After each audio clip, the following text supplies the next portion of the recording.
வணக்கம். நம்ம 2025 டிஎன்பிஎஸ்சியில் கேட்ட யூனிட் 6 சம்மந்தமான கேள்விகளை லைனாக பார்த்துட்டு வந்துட்ருக்கோம். இப்போ போன வீடியோவில் திருக்குறளுக்கு கீழே கேட்ட கொஸ்டின்ஸ் கொஞ்சம் நம்ம டிஸ்கஸ் பண்ணியிருந்தோம். இப்போ அதில் ரிமைனிங் திருக்குறள் சம்மந்தமாக கேட்ட மீதி கேள்விகள் என்னென்ன இருக்குது அப்படிங்கிறத 1 by 1 நம்ம டிஸ்கஸ் பண்ணிகிட்டே வரலாம். திருவள்ளுவர் 4 வகை வருணங்களை ஆதரித்தாரா அப்படின்னு கேட்குறாங்க. அவர் ஆதரித்தாரா இல்லையா அப்படின்னு கேட்குறாங்க. கண்டிப்பாக இல்லை. 4 வகை வருணங்கள் அப்படின்னு எதை சொல்கிறாங்க அப்படின்னா, பிராமணர், சத்திரியர், வைசியர், சூத்திரர் அப்படின்னு 4 வர்ணங்களாக மக்களை பிரித்து வச்சுருந்துருப்பாங்க. அதைத்தான் அந்த மாதிரி மக்களை பிரித்து வைத்திருந்ததை திருவள்ளுவர் ஆதரிச்சாரா அப்படின்னா கண்டிப்பாக இல்லை. திருவள்ளுவர் என்னதான் சொல்லியிருப்பார்? பிறப்பால் அனைவரும் சமம். அது சொல்கிற குறள் எது? பிறப்புக்கும் எல்லா உயிருக்கும் சிறப்பொவ்வா செய்தொழில் வேற்றுமையான் அப்படின்ற ஒரு குறள் சொல்லியிருப்பார். அதாவது பிறப்பால் எல்லா மக்களும் சமம்தான், அவங்களுக்குள்ளே இருக்கிற வேற்றுமை அப்படிங்கிறது அவர்கள் செய்கிற நல்ல செயல்லையும் தீய செயல்லையும் தான் இருக்கே தவிர வேறு எதுலேயுமே கிடையாது. அவர்கள் செய்யும் தொழிலானது நல்லதா கெட்டதா, நல்ல காரியங்கள் செய்கிறாங்களா தீய காரியங்கள் செய்கிறாங்களாங்கிறத வச்சு மட்டும்தான் மக்களை பிரிக்கணுமே தவிர பிறப்பால் அனைவரும் சமம்னு தான் சொல்லியிருப்பார். அவர் எந்த விதமான வருணங்களையும் அவர் ஆதரிச்சிருக்க மாட்டார். அடுத்த கேள்வி, பகைவரின் செருக்கை அழிக்கக்கூடிய ஆயுதம் என வள்ளுவர் எதனை குறிப்பிடுகிறார் அப்படின்னு கேட்குறாங்க. அதாவது இது எந்த திருக்குறளில் பேஸ் பண்ணி கேட்டிருக்காங்க அப்படின்னு பார்த்தோம்னா, பொருட்செயல் வகை அப்படிங்கிற அதிகாரத்திலேருந்து இந்த கேள்வி வந்திருக்கு. என்ன குறள் அப்படின்னு பார்த்தோம்னா, செய்க பொருளை செருணர் செருக்கருக்கும் எகதனிற் கூறியதில். அதாவது ஒருவர் பொருள் செல்வத்தை சேர்க்க வேண்டும், சரிங்களா? அதுவே பகைவருடைய அகந்தையை செருக்கை அளிக்கும் கூர்மையான ஆயுதம். அந்த பொருளை விட வேற எதுவும் இல்லை அப்படிங்கிறது தான் இதனோட விளக்கம். அதாவது பகைவரின் செருக்கை அளிக்கக்கூடிய ஆயுதம் என்னன்னா, ஒருவர் சேர்க்கக்கூடிய பொருள், அதுதான் பகைவரை அளிக்கும் ஆயுதம்னு சொல்கிறாரு. Option A. அதாவது நம்ம என்ன பண்ணணும் அப்படின்னா, பொருள் சேர்க்கணும், சரிங்களா? அதுதான் நம்மளுடைய பகைவர் அவங்களோட அகந்தை செருக்கை அளிக்கிற கூர்மையான ஆயுதம் அப்படின்னு சொல்லியிருப்பார். செய்க பொருளை செருணர் செருக்கருக்கும் எகுதனிற் கூறியதில். சரிங்களா? அடுத்த கேள்வி,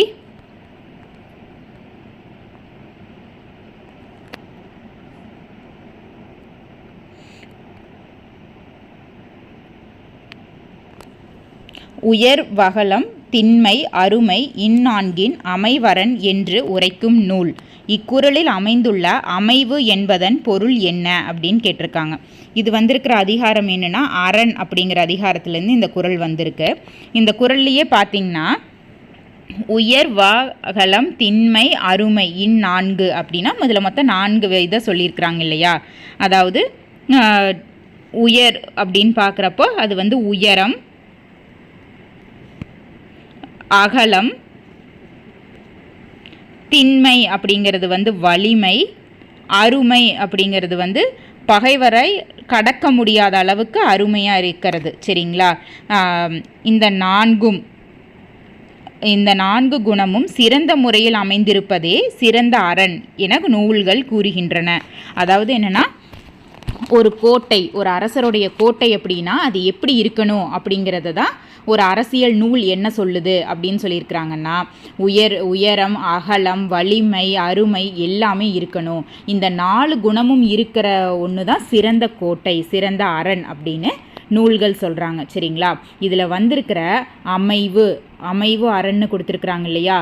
இந்த அமைவு என்பதன் பொருள் என்ன அப்படின்னா, இந்த உயர்வு, அகலம், வலிமை, திண்மை, அருமை இந்நான்கின் அமைவு அரண், இந்த 4ம் எப்படி அமைஞ்சிருந்தா அது சிறந்த அரணாக இருக்கும் அப்படின்னா, மிகுதியாகவும் முற்றுப்பேறு அதாவது முழுமையாகவும்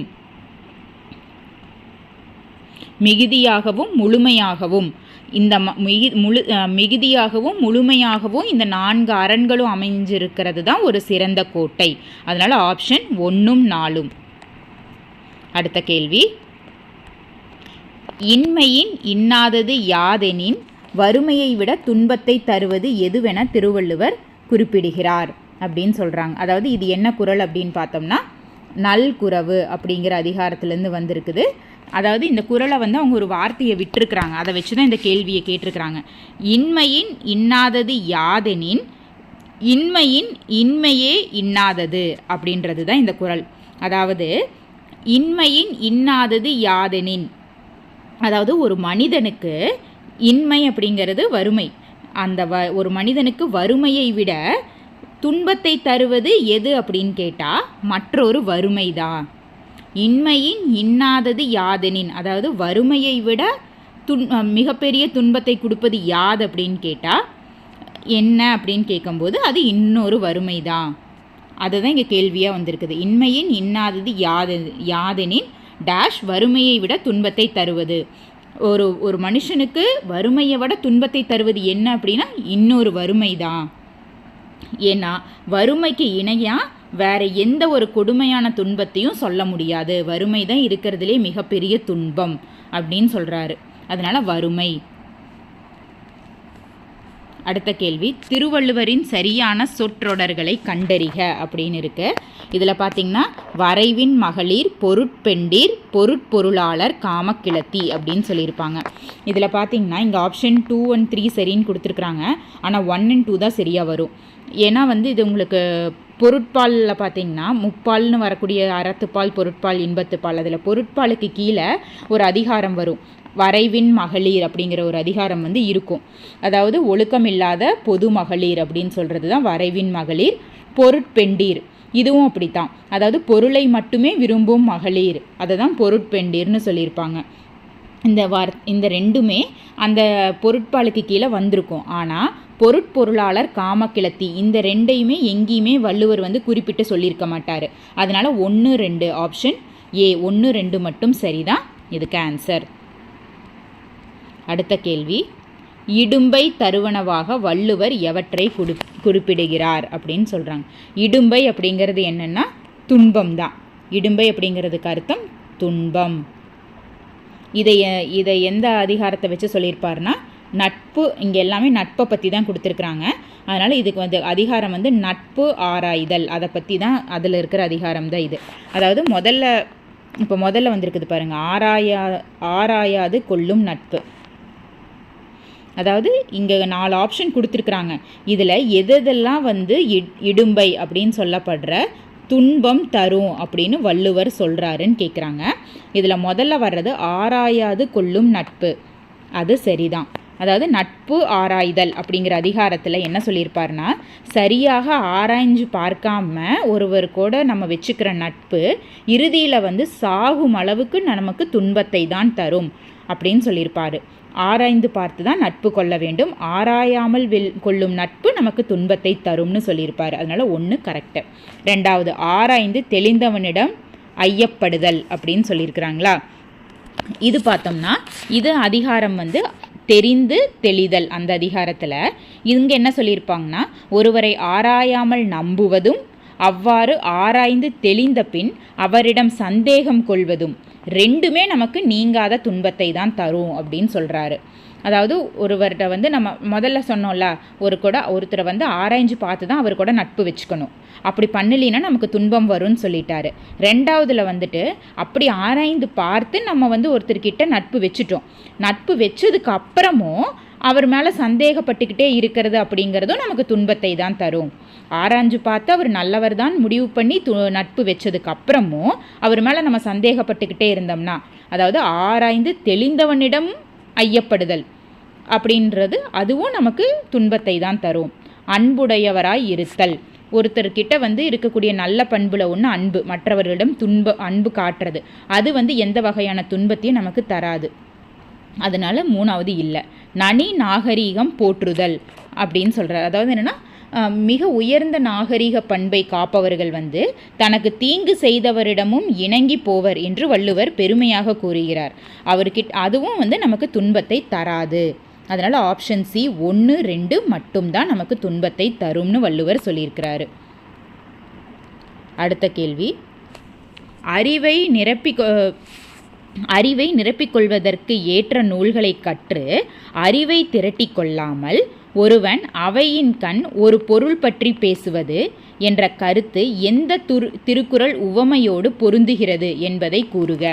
அதாவது நிறைய நூல்களெல்லாம் படித்து அறிவை திரட்டிக்காமல் ஒரு பொருளை பற்றி பேசுகிறதுக்கு நிறைய படித்தவங்க இருக்கிற ஒரு அறையில் போய் நம்ம நிற்கிறோம் அப்படிங்கிறத நமக்கு எதுவுமே தெரியாது நம்ம பேச போகிற டாப்பிக்கை பற்றி. ஆனால் நிறைய கற்றவர்கள் நிறைந்த சபையில் போய் நின்றுக்கிட்டு நம்ம அந்த பொருளை பற்றி பேசுகிறது அப்படிங்கிறது எதை கூட கம்பேர் பண்ணி வள்ளுவர் சொல்லியிருக்கிறாரு அப்படின்னு கேட்குறாங்க. அதாவது இப்போ முதல்ல பார்த்தோம்னா விலங்கோடு மக்கள் அணையர்னு கொடுத்துருக்குறாங்களா. அதாவது இதுக்கு என்ன அர்த்தம் அப்படின்னு பார்த்தோம்னா, நூல்களை கற்றவர்களுக்கும் கல்லாதவர்களுக்கும் இருக்கக்கூடிய வேறுபாடு என்பது மனிதனுக்கும் விலங்குக்கும் உள்ள வேறுபாடு போன்றதுன்னு தான் சொல்லியிருப்பார். அதனால் ஆப்ஷன் ஏ வந்து கண்டிப்பாக கிடையாது.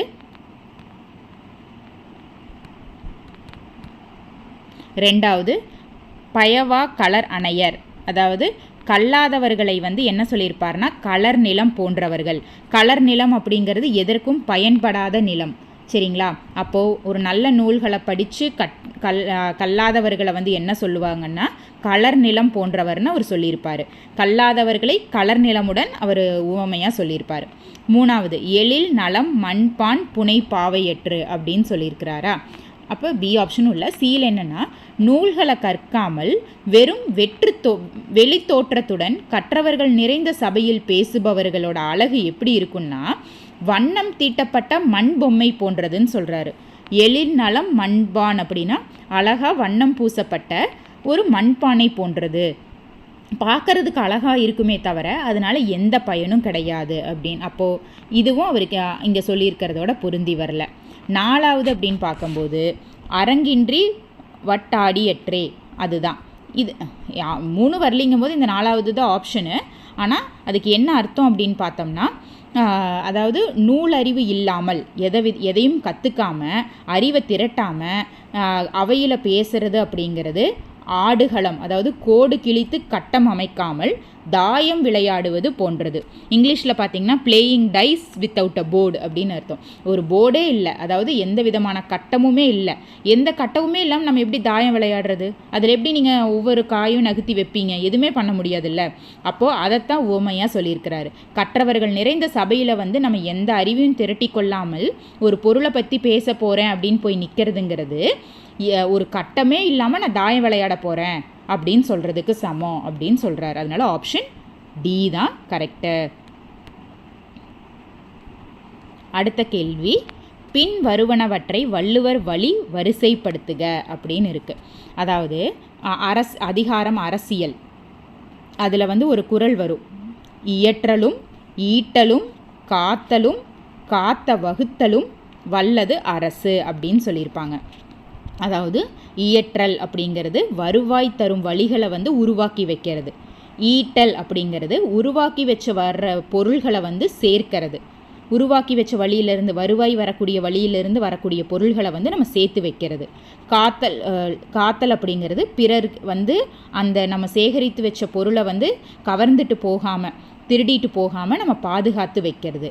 காத்த வகுத்தல் அப்படிங்கிறது காத்த பொருள், நம்ம இது வரைக்கும் பாதுகாத்து வச்ச பொருளை வந்து அறவழியிலையும் அறவழியில் நல்வாழ்விற்காக ஒரு நல்ல வேலைக்காக திட்டமிட்டு பிரித்து செலவிடுவது, அதுதான் காத்த வகுத்தல்.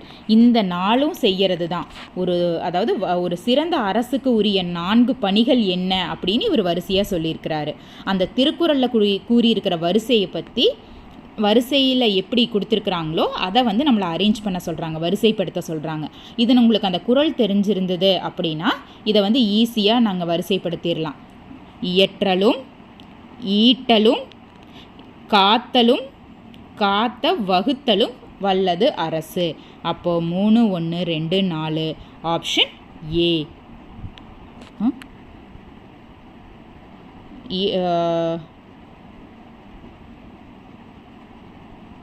இதுக்கு வந்து உங்களுக்கு அப்படி தான் வரும். 2, 3, 1, 4 கொடுத்துருக்குறாங்க. இயற்றலும் ஈட்டலும் காத்தலும் காத்த வகுத்தலும் அப்படிங்கிறது தான் முதல்ல வரும். அதனால் வந்து 2, 3, 1, 4 ஆப்ஷன் பி. நான் இங்கே கொடுத்துருக்கிற நம்பரை வச்சு சொல்லிட்டேன் ஃபஸ்ட்டு. இதுக்கு ஆப்ஷன் பி தான் வரும். முதல்ல வந்து இயற்றல் வரும், அதுக்கு அடுத்தது வந்து ஈட்டல் வரும், அதுக்கப்புறம் காத்தல் வரும், அதுக்கப்புறம் வந்து காத்த வகுத்தல் வரும். ஸோ 2, 3, 1, 4.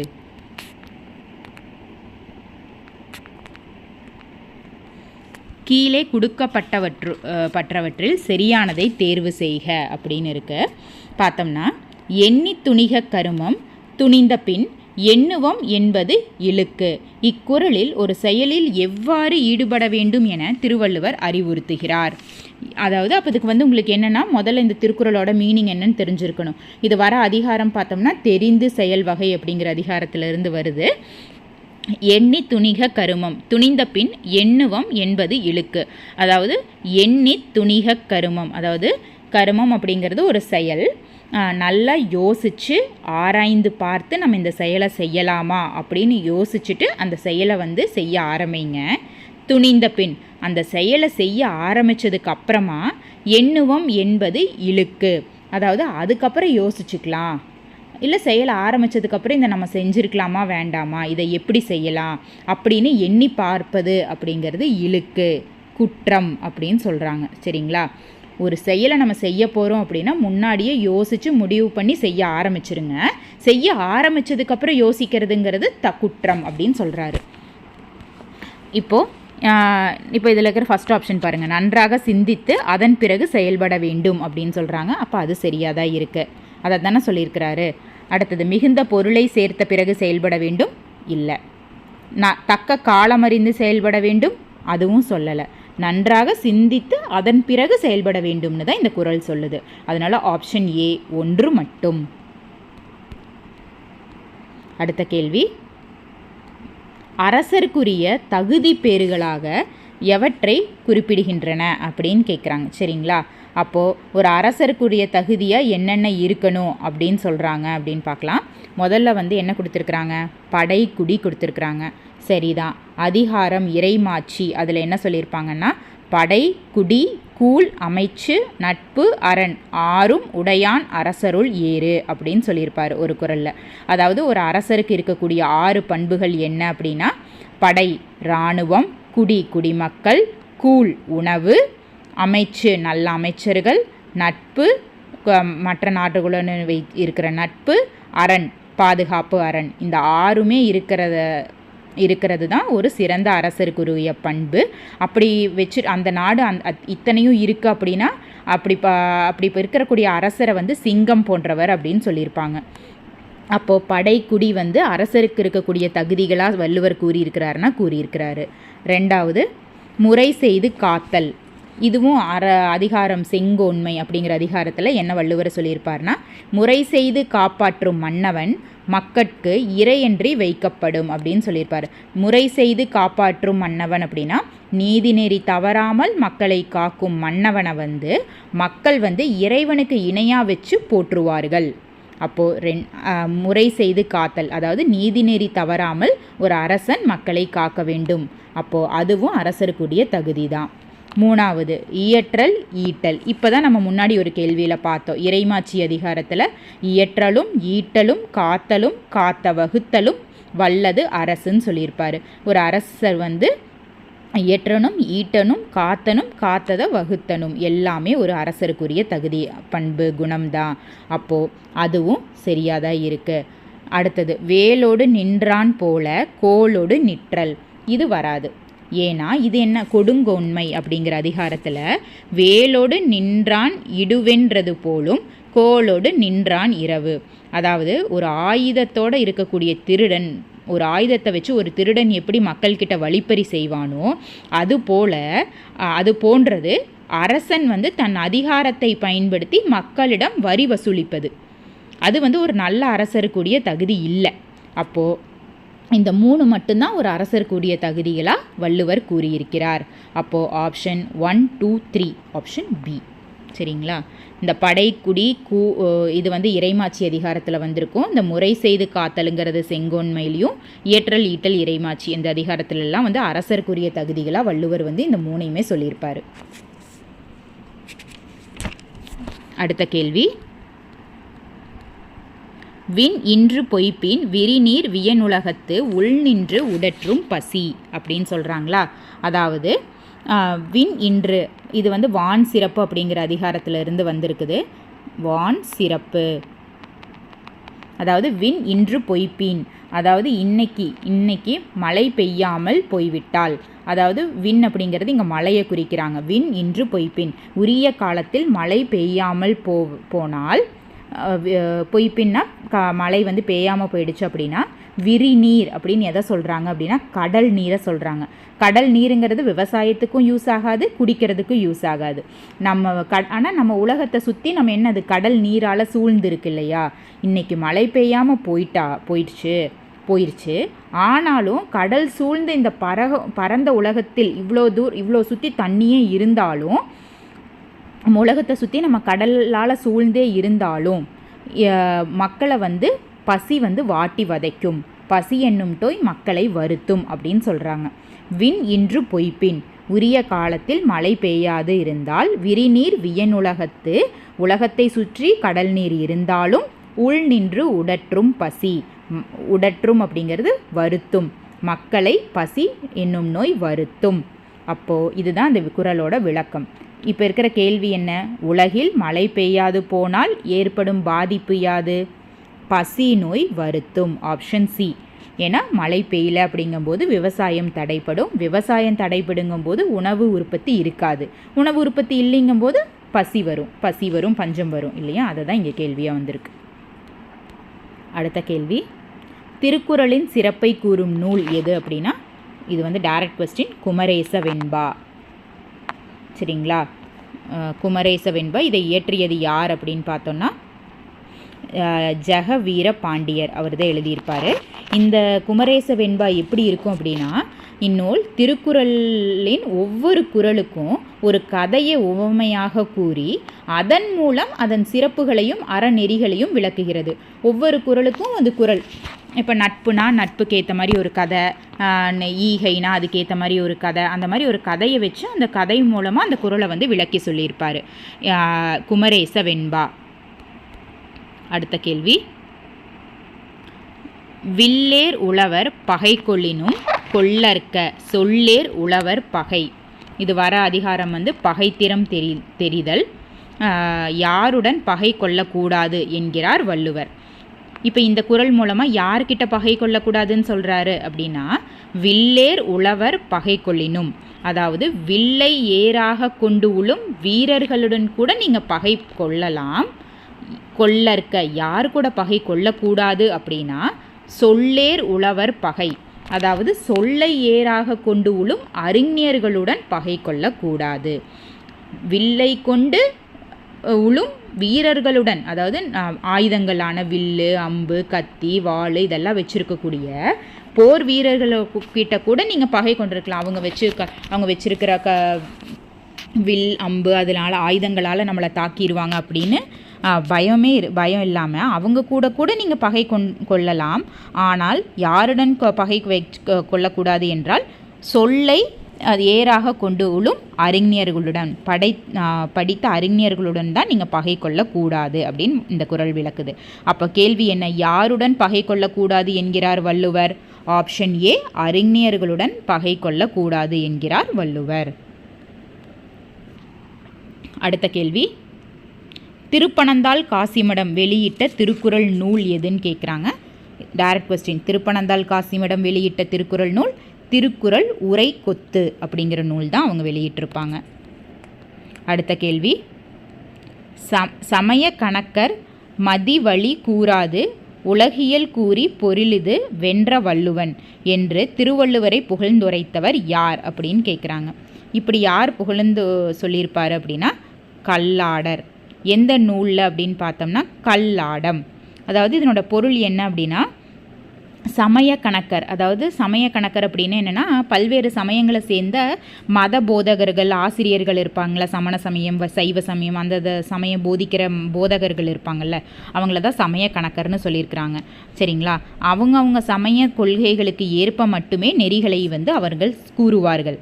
ஆனால் வள்ளுவர் எந்த சமய சார்பும் இல்லாமல் மக்கள் அனைவருக்கும் பொதுவான கருத்துக்களை கூறியிருக்கிறார். இதுவே உண்மையான வாழ்வியல் பொருள் என்று வென்று காட்டியுள்ளார் வள்ளுவர். இதுக்கு திருக்குறள் அதனால தான் நம்ம உலக பொதுமறை அப்படின்னு சொல்கிறோம். அதுக்கு காரணமே இப்படி தான். சமய கணக்கர்கள் அவங்கவுங்க சமயத்துக்கு ஏற்ற மாதிரி தான் நெறிகளை சொல்லியிருப்பாங்க. ஆனால் வள்ளுவர் எந்த சமயத்தையும் சாராமல் அனைத்து மக்களுக்கும் பொதுவான கருத்துக்களை சொல்லியிருக்கிறாரு அப்படின்னு திருவள்ளுவரை புகழ்ந்தது யார் அப்படின்னு பார்த்தோம்னா கல்லாடர். இப்போ இந்த மாதிரி ஒவ்வொருத்தரும் நிறையா பேர் திருக்குறளை புகழ்ந்து நிறையா சொல்லியிருப்பாங்க. நம்ம முன்னாடி ஒரு பாட்டில் கூட அணுவை துளைத்து 7 கடலை புகட்டி குறுகத்தரித்த குறள்னு சொல்லியிருப்பார் யார், இடைக்காடனார் சொல்லியிருப்பார். அது ஔவையார் சொல்லியிருப்பாங்க அணுவை துளைத்துன்னு. அதுவே அணுவுக்கு பதிலாக கடுகை துளைத்து 7 கடலை புகட்டி குறுகத்தரித்த குறள்னு இடைக்காடனார் சொல்லியிருப்பார். கடுகுன்னு இடைக்காடனார், அணுன்னு ஔவையார் அப்படின்லாம் நம்ம பார்த்தோம் இல்லையா. அதெல்லாம் திருக்குறளை புகழ்ந்து சொன்ன கூற்றுகள். அந்த மாதிரி வள்ளுவனை பெற்றதால் பெற்றதே புகழ் வையகமேன்னு சொல்லியிருப்பாங்க. அந்த மாதிரி ஒவ்வொருத்தரும் யார் யார் என்னென்ன திருக்குறளை புகழ்ந்து சொல்லியிருக்கிறாங்க அப்படிங்கிறத படித்து வச்சுக்கோங்க, கேள்வியாக வரலாம். அடுத்தது, திருக்குறளில் யாருடைய கடமைகள் மறைமுகமாக கற்பிக்கப்படுகின்றன அப்படின்னு பார்த்தா மகளிர் தான். மகளிரின் கடமைகள் பண்புகள் தான் பெரும்பாலும் இல்வாழ்க்கை இல்லறத்தின் வழியாக மறைமுகமாக கற்பிக்கிறார். வாழ்வியல் நெறி, அவங்களோட கடமைகள் என்ன அப்படிங்கிற எல்லாத்தையுமே மறைமுகமாக தான் சொல்லியிருப்பார் மகளிர். புத்தகங்களையும் ஆசிரியரின் பெயரையும் சரியாக பொருத்தவும் அப்படின்னு இருக்கு. முதல்ல திருக்குறள் உரை வளம் அப்படிங்கிறது தண்டபாணி தேசிகர். அதனோட திருக்குறள் உரைவளம் அந்த நூலோட ஆசிரியர் தண்டபாணி தேசிகர். இவர் எழுதியிருப்பார். ஆனால் இதை வெளியிட்டது யாருன்னு பார்த்தோம்னா தர்மபுரி ஆதீனம் மூலமாக இதை வெளியிட்டிருப்பாங்க. திருக்குறள் நுண்பொருள் மாலை காரிரத்ன கவிராயர் ஆப்ஷன் 3. திருக்குறள் ஆராய்ச்சி பதிப்பு கீவா ஜெகநாதன். வாழும் வள்ளுவம் வாசே குழந்தைசாமி. இந்த வாழும் வள்ளுவம்க்கு இன்னொரு சிறப்பு இருக்குது. என்னென்னா 1988ஆம் ஆண்டு வாசே குழந்தைசாமி அவர்கள் வாழும் வள்ளுவம் அப்படிங்கிற நூலுக்காக சாகித்ய அகாடமி அவார்டு வாங்கியிருப்பார். இதையும் பார்த்து வச்சுக்கோங்க. இந்த நூல் பேரை சொல்லி நம்ம பார்த்தோம்ல, அன்பளிப்புங்கிற நூலை எழுதினது யாருன்னு பார்த்துருப்போம் இல்லையா. அந்த மாதிரி வாழும் வள்ளுவம் எழுதினது யாருன்னு கேட்கலாம். அதுக்காக அவர் சாகித்ய அகாடமி வாங்கின வருஷம் என்னன்னு கேட்கலாம். இதையும் நோட் பண்ணி வச்சுக்கோங்க. இதுக்கு ஆப்ஷன் 4, 3, 2, 1 ஆப்ஷன் ஏ. அடுத்த கேள்வி, உடையவர்கள் என்போர் எதை உடையவர் என்று வள்ளுவர் கூறுகிறார்? இதை பற்றி எங்கே சொல்லியிருப்பாங்கன்னா ஊக்கமுடைமை அப்படிங்கிற அதிகாரத்தில் சொல்லியிருப்பாங்க. என்ன குறள் அப்படின்னு பார்த்தோம்னா, உடையர் எனப்படுவது ஊக்கம் அஃதில்லார் உடையது உடையரோ மற்று. அதாவது உடையவர் என தகுதி பெற்றவர் யாரெனில் ஊக்கமுடையவர்கள் தான். அதனால் ஆப்ஷன் ஏ அதை தான் வள்ளுவர் சொல்லியிருப்பார். உடையவர் என தகுதி பெற்றவர் யாருன்னு கேட்டால் ஊக்கமுடையவர். அந்த ஊக்கம் இல்லாதவர்கள் வேற எதை உடையவராக இருந்தாலும் அவர் உடையவர்னு சொல்ல மாட்டாங்க. அதாவது சொத்து, பணம், காசு, நிலம் அந்த மாதிரி என்ன வச்சுருந்தாலும், அந்த மாதிரி எந்த செல்வங்கள் வச்சுருந்தாலும் அது நிலைக்காமல் அழிஞ்சிரும். ஆனால் ஊக்கம் இருக்கிறது மட்டும்தான் ஒரு மனுஷனோட என்றைக்குமே கூடவே இருக்கும். அதனால் உடையவர்கள் என்போர் எதை உடையவர் அப்படின்னா ஊக்கமுடையவர்கள். அந்த ஊக்கத்தம் இல்லாமல் வேறு என்ன வச்சுருந்தாலும் அவர்கள் உடையவராக எடுத்துக்கவே மாட்டாங்க. அதனால் ஆப்ஷன் ஏ ஊக்கமுடையவர்கள் தான் உடையவர்கள். அடுத்த கேள்வி, உன்னதமான தூய்மையான மனித சிந்தனையின் தொகுதியே திருக்குறள் என்னும் ஏரியலின் கருத்தை அடியொற்றி திருக்குறளை தமிழர் வேதம் என குறிப்பிட்டவர் யாருன்னு கேட்குறாங்க. யார் தமிழர் வேதம்னு திருக்குறளை சொல்லியிருப்பாங்கன்னு தான் கேள்வி. அது என்னன்னா ஜியு போப் தான் சொல்லியிருப்பார். சரிங்களா? இப்போ இதில் இன்னொரு கேள்வியும் வரலாம். ஏரியல் அப்படிங்கிறது யாருன்னா இவர் பிரெஞ்சு நாட்டு அறிஞர். இவர் திருக்குறளை பற்றி என்ன சொல்லியிருக்கிறாருன்னு கொடுத்துருக்குறாங்க பாருங்கள். அதாவது ஏரியல் திருக்குறளை பற்றி என்ன சொல்லியிருக்கிறாரு? உன்னதமான தூய்மையான மனித சிந்தனையின் தொகுதியே திருக்குறள் அப்படின்னு கூறியது யாருங்கிறது ஒரு கேள்வியாக வரலாம். யாருன்னா ஏரியல். இவர் ஒரு பிரெஞ்சு நாட்டு அறிஞர். தமிழர் வேதம் என திருக்குறளை கூறியவர் யாருன்னா ஜியு போப். சரிங்களா? இதில் ஆக்சுவலாக மகாத்மா காந்தின்னு கொடுத்துருப்பாங்க. ஆனால் மகாத்மா காந்தி தமிழர் வேதம்னு திருக்குறளை சொல்லியிருக்க மாட்டார். மகாத்மா காந்தி என்னை ரொம்ப கவர்ந்த நூல் திருக்குறள். அந்த திருக்குறளை படிக்கணும் அப்படிங்கிறதுக்காகவே தமிழை கற்கணும்னு நான் விரும்பினேன் அப்படின்னு மகாத்மா காந்தி சொல்லியிருப்பார். அறிஞர் அண்ணா என்ன சொல்லியிருப்பார் அப்படின்னா, குறள் நெறியே தமிழர்களின் வாழ்வியல் நெறி அப்படின்னு சொல்லியிருப்பார். அதே மாதிரி இந்த திருக்குறளை தேசிய நூலாக அறிவிக்கணும் அப்படின்னு நிறைய டைம் சொல்லியிருப்பார். அறிஞர் அண்ணா என்ன சொல்லியிருப்பார்? குறள் நெறியே தமிழர்களின் வாழ்வியல் நெறி அப்படின்னு சொல்லியிருப்பார். மு வரதராசன் அவர் வந்து என்ன பண்ணியிருப்பாருன்னா திருக்குறள் தெளிவுரை எழுதியிருப்பார். ரொம்ப எளிமையாகவும் எழுதியிருப்பார். ஜியு போப் இவர் தான் திருக்குறளை வந்து தமிழர் வேதம்னு சொல்லியிருப்பார். இந்த ஜியு போப் வந்து கிட்டத்தட்ட திருக்குறளை வந்து 40 வருஷமாக படித்து சுவைச்சு இந்த திருக்குறளை வந்து ஆங்கிலத்தில் மொழிபெயர்ப்பு செஞ்சிருப்பார் இந்த ஜியு போப் அவர்கள். சரிங்களா? ஆங்கிலத்தில் திருக்குறளை மொழிபெயர்த்தவர் யாருன்னு கேட்டாலும் ஜியு போப் தான். அடுத்த கேள்வி, சரியான கூற்றினை கண்டறிக. இதில் வந்துருச்சு பாருங்கள். திருக்குறளை இந்தியில் மொழிபெயர்த்தவர் அப்பா தீக்ஷிதர். சரிதான். திருக்குறளை ஜெர்மனில் மொழிபெயர்த்தவர் ஏரியல். இது தப்பு. நம்ம முன்னாடி கேள்வியில் ஏரியலை பற்றி பார்த்துருப்போம். அப்போ நான் என்ன சொன்னேன்? ஏரியல் வந்து ஒரு ஃப்ரெஞ்சு நாட்டு அறிஞர்னு சொன்னோம். அவர் ஃப்ரெஞ்சு மொழியில் தான் இதை மொழிபெயர்த்திருப்பார். ஆனால் இவர் வந்து ஃப்ரெஞ்சு மொழியில் பெயர்த்திருப்பார். சரிங்களா? ஜெர்மனியில் மொழிபெயர்த்திருக்க மாட்டார். ஜெர்மனியில் மொழிபெயர்த்தவர் யாருன்னா டாக்டர் கிரால் அவர்கள் தான் ஜெர்மனியில் மொழிபெயர்த்திருப்பார். அடுத்தது, திருக்குறள் அகரத்தில் தொடங்கி நகரத்தில் முடிகிறது. சரிதான். அகர முதல அப்படிங்கிறது தான் முதல் குறள். ஆள தொடங்கி பெரின் அப்படின்னு முடிஞ்சிருக்கும், இன்ல முடிஞ்சிருக்கும் கடைசி குறள். சரிங்களா? அப்போது ஆள தொடங்கி நாள முடியுதுன்னு சொல்கிறதும் சரிதான். நட்பியல்ல 13 அதிகாரங்களை கொண்டுள்ளதுன்னு சொல்கிறது தப்பு. நட்பியல்ல 13 அதிகாரங்கள் இருக்காது. அப்போது இதில் சரியான கூற்று என்னென்னா 1, 3 மட்டும். Option B. அடுத்த கேள்வி, சான்றாமையின் இலக்கணம் குறித்து வள்ளுவர் கூறுவனவற்றை நிரல்படுத்துக அப்படின்னு இருக்குது. சரிங்களா? அதாவது நம்ம ஏற்கனவே பார்த்துருப்போம். சான்றாண்மை என்னும் மண்டபத்தை தாங்கும் தூண்கள் எதுன்னு ஒரு கேள்வியில் வந்திருக்கும். அதையே தான் இங்கேயும் கேட்டிருக்கிறாங்க. கொஞ்சம் வித்தியாசமாக மாற்றி கேட்டிருக்கிறாங்க. அங்கே அந்த 5 தூண்கள் என்னன்னு பார்த்தோம் இல்லையா? அதை வந்து திருக்குறளில் எப்படி சொல்லியிருக்கிறாங்களோ அதுபடி நம்மளை வரிசைப்படுத்த சொல்கிறாங்க. அப்போது அந்த குறள் உங்களுக்கு தெரிஞ்சிருக்கணும் இல்லையா? அன்பு, நான், ஒப்புரவு, கண்ணோட்டம், வாய்மையோடு 5 சால்பு ஊன்றிய தூண். சான்றாமையை தாங்கும் தூண்கள் வந்து 5. அது வந்து 1 அன்பு, நாணம், 3வது ஒப்புரவு, 4வது கண்ணோட்டம், 5வது வாய்மை. அன்பு எல்லாத்துக்கிட்டமும் அன்பு காமிக்கிறது. நாணம் அப்படிங்கிறதுனா பழிப்பாவத்திற்கு வெட்கப்படுதல். ஒப்புரவு அப்படிங்கிறது உதவி செய்வது. கண்ணோட்டம் அப்படிங்கிறது இரக்கம் காட்டுதல். வாய்மை அப்படிங்கிறது உண்மை பேசுதல். இது எல்லாமே சான்றாண்மையை தாங்கும் தூண்கள். இதனோட வரிசை என்னன்னு கேட்குறாங்க. Option D 3, 1, 4, 5, 2.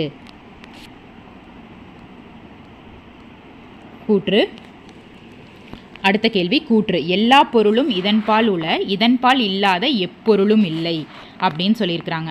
இது என்னன்னா, இது திருக்குறள் இல்லை, இது வந்து திருவள்ளுவ மாலையோட புகழ்மிக்க வரிகள். இது அதாவது திருக்குறளில் வாழ்க்கைக்கு தேவையான அறம், பொருள், இன்பம் எல்லாத்த பற்றின கருத்துக்களும் அதில் தெளிவாக சொல்லியிருக்கிறாங்க. அதில் இல்லாத கருத்து அப்படின்னு ஒன்று இல்லவே இல்லை அப்படிங்கிற கூற்று சரி. திருவள்ளுவரின் கருத்துக்களில் பல அவர் காலத்தில் நிலவிய கொள்கைகளோடு ஒப்பிடும்போது புதுமையானவை, புரட்சிகரமானவை. அதுவும் சரிதான். இப்போ அது நம்ம முன்னாடி ஒரு கேள்வியில் பார்த்தோம்ல, அந்த காலத்துலலாம் வர்ணாசிரமம் இருந்திருக்கும். மக்களை வந்து ஒவ்வொரு மக்களும் வந்து இந்த ஜாதியை சேர்ந்தவங்க இந்த வேலையை தான் செய்யணும் அப்படிங்கிற மாதிரியெல்லாம் இருந்திருக்கும். அந்த மாதிரி நிறைய வர்ணாசிர முறையெல்லாம் இருந்தது இல்லையா? ஜாதி வேறுபாடுகள் இருந்தது. அந்த மாதிரி காலத்தில் வாழ்ந்தவர் தான் வள்ளுவர். ஆனால் வள்ளுவர் அப்படி ஒரு காலத்தில் நிலவிய கொள்கையோடு பார்க்காம அந்த கொள்கையை பேஸ் பண்ணி அவர் எதுவுமே எழுதலை. அதுக்கு பதிலாக அவர் என்னதான் பண்ணியிருப்பார்? அந்த மாதிரி மக்களுக்குள்ள வேறுபாடுகள் இருந்தாலுமே வள்ளுவர் என்ன சொல்லியிருப்பார்னா, பிறப்புக்கும் எல்லா உயிருக்கும்னு சொல்லியிருப்பார். பிறப்பால் அனைவரும் சமம்னு தான் அவர் சொல்லியிருப்பார். அதனால் அவரோட கருத்துக்கள் எல்லாமே புதுமையானவை, புரட்சிகரமானவை அவர் காலத்துடன் ஒப்பிடும்போது அப்படிங்கிறது சரிதான். ஆனால் காரணம் வந்து கூற்ற விளக்கி இருக்கா அப்படின்னு பார்க்கும்போது வள்ளுவர் கருத்துக்கள் வந்து புதுமையாக இருந்தால் மட்டும் திருக்குறளில் வந்து எல்லா பொருளும் நிறைஞ்சிருக்கு அப்படின்னு சொல்ல முடியாது இல்லையா? தனித்தனியாக இது ரெண்டும் சரியாக தான் இருக்குது. ஆனால் சரியான விளக்கமாக இருக்குதான்னா இல்லை. அதனால் ஆப்ஷன் டி சரியான விளக்கம் இல்லை. அடுத்த கேள்வி, பொருள் என்னும் பொய்யா விளக்கம் இருளருக்கும் எண்ணிய தேயத்து சென்று. சரிங்களா? இப்போ இந்த குறளை வச்சு தான் இந்த கூற்று காரணம் சொல்லியிருக்கிறாங்க. முதல்ல இந்த குறளுக்கான விளக்கம் என்னன்னு பார்க்கலாமா? அதிகாரம் வந்து பொருள் செயல் வகை. பொருள் என்னும் பொய்யா விளக்கம், அதாவது பொருள் என்னும் சொல்லப்படும் பொய்யா விளக்கம் அப்படிங்கிறது அணையாத விளக்க தான் சொல்கிறாங்க. பொருள் அப்படின்னு சொல்லப்படுற அணையா விளக்கு இருள் அறுக்கும், இருளை போக்கும், எண்ணிய தேயத்து சென்று. அந்த பொருள் என்னும் பொய்யா விளக்கு, அணையாத விளக்கு நம்மக்கிட்ட இருந்தால் எந்த தேசத்திற்கு அதை உடையவர் நினைத்த தேசத்திற்கெல்லாம் சென்று அங்குள்ள பகைமையாகிய இருளை அளிக்கும் அப்படின்னு சொல்கிறாங்க. அதாவது பொருள் பொருள் அப்படிங்கிற அணையாத விளக்கு இருந்துட்டா எங்கே வேணாலும் சென்று எண்ணிய தேசத்திற்கெல்லாம் சென்று அங்கே இருக்கக்கூடிய பகை அப்படிங்கிற இருளை அந்த விளக்கு அழிச்சிரும் அப்படின்னு சொல்கிறாங்க. அதாவது வெளிச்சத்தில் அதை ஒழிச்சிரும் அப்படின்னு சொல்கிறாங்க. இப்போ கூற்று பார்க்கலாமா? பொருள் செல்வத்தை பொய்யா விளக்கு என்கிறார். பொருளைத்தான் அணையாத விளக்குன்னு சொல்கிறாரு வள்ளுவர்னு சொல்லியிருக்கிறாங்க. கூற்று சரி. காரணம், பொருள் இல்லாதவரையும் இந்த உலகம் வாழ வைக்கிறது அப்படிங்கிறது தப்பு. அதாவது வேறொரு குறள் அவர் என்ன சொல்லியிருப்பார் அப்படின்னு பார்த்தோம்னா, பொருள் இல்லாருக்கு இவ்வுலகம் இல்லை என ரொம்ப தெளிவாக சொல்லியிருப்பார். அதனால் பொருள் இல்லாதவரை இந்த உலகம் மதிக்கவும் மதிக்காது, வாழவும் வைக்காது. அதனால் காரணம் கூற்று சரியாக இருக்குது, ஆனால் காரணம் தப்பாக தான் இருக்குது.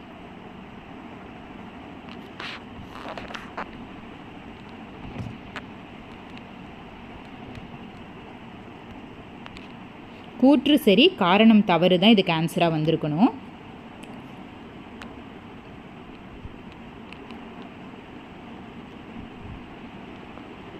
அடுத்த கேள்வி, 133 அடியில் கன்னியாகுமரியில் கலைஞர் அவர்களால் திருவள்ளுவர் சிலை நிறுவப்பட்ட ஆண்டு எதுன்னு கேட்குறாங்க. 2000. அதாவது இப்போ இதில் நீங்கள் 2000 அப்படிங்கிறத மட்டும் படிக்கக்கூடாது. அந்த கன்னியாகுமரியில் இருக்கிற சிலையோட உயரம் என்ன? 133 அடி. யாரால் திறந்து வைக்கப்பட்டது? கலைஞரால். எங்கே இருக்குது? கன்னியாகுமரியில். அது நிறுவப்பட்ட ஆண்டு 2000. இந்த மாதிரி எல்லாத்தையும் சேர்த்து படிச்சுக்கோங்க. இது மொத்த அடி எத்தனைன்னு சொன்னோம்? 133ன்னு சொல்லியிருக்கிறாங்க. இதை எப்படி பிரிக்கலான்னா, இது 38, இது 95ன்னு பிடிக்கலாம். இந்த பீடத்தோட உயரம் 38, சிலையோட உயரம் 95. இந்த 38ங்கிறது அறத்துப்பாலில் இருக்கக்கூடிய அதிகாரம், இந்த 95ங்கிறது பொருட்பால்லையும் இன்பத்துப்பால்லையும் இருக்கக்கூடிய அதிகாரம். அதை பேஸ் பண்ணி தான் இதை கட்டியிருப்பாங்க, அமைச்சிருப்பாங்க. சரிங்களா? அப்போது இதுக்கு ஆன்சர் 2000. அடுத்த கேள்வி, பொய்யாமை பொய்யாமை ஆற்றேன் டேஷ் செய்யாமை செய்யாமை நன்று. ஒரு குறளை கொடுத்துட்டாங்க. அந்த குறளில் அந்த இடத்துல விட்டு போன வார்த்தை என்னன்னு கேட்குறாங்க. இப்போது என்னென்னா அறம் பிற. இதனோட விளக்கம் என்னன்னு பார்த்தோம்னா, வாய்மை அதிகாரத்தில் வந்திருக்கும். பொய்யாமை பொய்யாமை ஆற்றேன். பொய்யாமை அப்படிங்கிறது பொய் சொல்லாமல் இருத்தல். ஆற்றேன் அப்படிங்கிறது இடைவிடாமல் கடைப்பிடித்தல். நம்ம பொய் சொல்லாமல் இருக்கிறத, ஒருவர் வாழ்க்கையில் பொய் சொல்லாமல் இருக்கிறத இடைவிடாமல் கடைப்பிடித்தார்கள் அப்படின்னா, இந்த இடத்த விட்டு போனது என்ன? அறம் பிற. பிற மற்ற அறங்களை விட செய்யாமை செய்யாமை நன்று. செய்யாமல் இருந்தாலும் நன்மையை தரும்.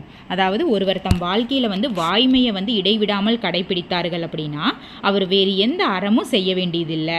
அந்த வாய்மை அப்படிங்கிற அறமே அனைத்து அறங்களை விட சிறந்த நன்மையை அவருக்கு தந்துரும் அப்படின்னு சொல்லியிருக்கிறாரு. அடுத்த கேள்வி, திருக்குறள் ஐவரது பழைய உரையுடன் ஆங்கில உரையும் மொழிபெயர்ப்பு செய்து வெளியிட்டவர்கள் யாருன்னா திருப்பனந்தாள் வெளியீடு. நம்ம முன்னாடியே பார்த்துருப்போம். திருப்பனந்தாள் காசிமடம் வெளியிட்ட திருக்குறள் நூல் எது அப்படின்னு ஒரு கேள்வி வந்திருக்கும். அதுக்கு ஆன்சர் திருக்குறள் உரை கொத்து அப்படின்னு கேட்டிருப்போம். அதை தான் இங்கே வேறு மாதிரி கேட்டிருக்காங்க. அந்த திருக்குறள் உரை கொத்தில் என்ன இருக்குது அப்படின்னா, நம்ம முன்னாடியே பார்த்துருப்போம்ல, திருக்குறளுக்கு உரை எழுதியவர்கள் 10 பேர், அதை பதின்மர், பழங்காலத்தில் உரை எழுதியவர்கள் 10 பேர், அதை பதின்மர்னு சொல்லுவோம் அப்படின்னு. அதில் 5 பேர்த்தோட உரை கிடச்சிருக்கும். அந்த 5 பேர்த்தோட உரையோட ஆங்கில உரையையும் மொழிபெயர்ப்பு செய்து வெளியிட்டவர்கள் திருப்பனந்தாள் காசிமடம், திருப்பனந்தாள் வெளியீடு. அடுத்த கேள்வி, எண்ணி துணிக கருமம் என்பதற்கான பொருள். இந்த கேள்வி நம்ம முன்னாடியே பார்த்தோம். எண்ணி துணிக கருமம், துணிந்த பின் எண்ணுவம் என்பது இழுக்கு அப்படின்னு பார்த்தோம் இல்லையா? அதாவது ஆராய்ந்த பின் அந்த பணியை தொடங்கணும். அந்த தொடங்கிட்டோம் அப்படின்றதுக்கு அப்புறம் நம்ம எண்ணி பார்க்கறது மிகப்பெரிய குற்றம் அப்படின்னு சொல்லியிருப்பார். அப்போது நினைத்து கொண்டே பணியை தொடங்குனா இல்லை, ஆராய்ந்த பின் துணிந்து பணியை தொடங்கு. ஆப்ஷன் பி தான் அதுக்கு சரி.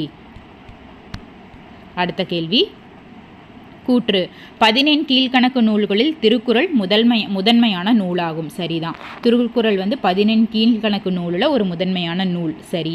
காரணம், தொடக்க காலத்தில் திருக்குறளுக்கு உரை எழுதிய அதனை அறிமுகப்படுத்தியவர்கள் 18 பேர் ஆவர்னு இருக்குது. இப்போ தான் நம்ம பார்த்தோம். திருக்குறளுக்கு தொடக்க காலத்தில் திருக்குறளுக்கு உரை எழுதியவர்கள் பதின்மர் அப்படின்னு சொல்லப்படுற 10 பேர் அப்படின்னு. இங்கே 18 பேருன்னு கொடுத்துருக்குறாங்க. அப்போ இது தப்பு. கூற்று சரி, காரணம் தவறு.